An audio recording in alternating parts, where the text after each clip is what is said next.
ଜୟ ଜଗନ୍ନାଥ ସାଙ୍ଗମାନେ। OPSC ASO ସେକ୍ରେଟେରିଏଟ୍ର ମୋର ଆଜି ଟାର୍ଗେଟ୍ ଡେ 7। ତ ଲାଷ୍ଟ 6 ଡେଜ୍ରେ ମୋର କଣ୍ଟିନ୍ୟୁଅସ୍ ପଢ଼ାଟା ଠିକ୍ଠାକ୍ ଚାଲିଛି। ଆଉ ଆଜିର 7 ଡେ, ତ ମୋର ଆଜି 7 ଡେରେ ମୋର ଆଜି ଟାର୍ଗେଟ୍ ରହିଛି ମ୍ୟାଥ୍ର ପରସେଣ୍ଟେଜ୍, ଯେଉଁଟାକି ପୂର୍ବରୁ କଣ୍ଟିନ୍ୟୁ ଚାଲିଥିଲା। ଆଉ ଓଡ଼ିଆର ଲିଙ୍ଗ ବା ଯେଉଁଟାକୁ ଜେଣ୍ଡର ବୋଲି କୁହାଯାଏ, ତାହାକୁ ଆଜି ମୁଁ ପଢ଼ିବି। ତାପରେ ଦେନ୍ ନେକ୍ସଟ ମୋର ରହିଛି ଇଂଲିଶର ନାଉନ୍, ଯେଉଁଟାକି ମୁଁ ପୂର୍ବରୁ କଣ୍ଟିନ୍ୟୁ କରିଥିଲି। ଆଉ ନାଉନ୍ ଚାପ୍ଟରଟା ଟିକେ ଏକ୍ସଟେନ୍ସିଭ୍ ଭାବରେ ପଢ଼ା ହେଇଛି, ତ ଟିକେ ଟାଇମ୍ ବି ଲାଗୁଛି। ଦେନ୍ ହିଷ୍ଟ୍ରିର ଆନ୍ସିଏଣ୍ଟ ହିଷ୍ଟ୍ରି ମୋରିଆନ୍ ଏମ୍ପାୟାର, ବିକଜ ଗତକାଲି ମୁଁ ମହାଜନପଦର ଯେତେ ସବୁ ଥିଲା ହରିଙ୍କ ଡାଇନାଷ୍ଟି, ଶିଶୁନାଗ ଡାଇନାଷ୍ଟି ଏକ୍ସେଟ୍ରା ମୁଁ ପଢ଼ି ଦେଇଥିଲି। ତାପରେ ବର୍ତ୍ତମାନ ମୋରିଆନ୍ ଏମ୍ପାୟାର ପଢ଼ିବାକୁ ଯାଉଛି, ଆଉ ତାର ସର୍ଟ ନୋଟ୍ ବି ମୁଁ ବନାଉଛି।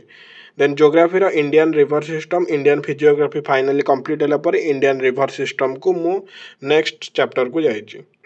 ଦେନ୍ ପଲିଟିର ଫଣ୍ଡାମେଣ୍ଟାଲ ରାଇଟ୍ ଆଉ ଗୋଟେ ଦିନ ମୋର ଠିକ୍ଠାକ୍ ଭାବରେ ସରିଯିବ। ଆଉ କରେଣ୍ଟ ଆଫେୟାର୍ସର ଇଣ୍ଟରନ୍ୟାସନାଲ୍ ଆଫେୟାର୍ସ ଆଣ୍ଡ ନ୍ୟୁଜ୍କୁ ସେଇଟା ଯେଉଁଟା ଲାଷ୍ଟ 1 ଇୟର୍ର ସେଇଟା ମୋର ପ୍ରୋସେସିଂରେ ଅଛି।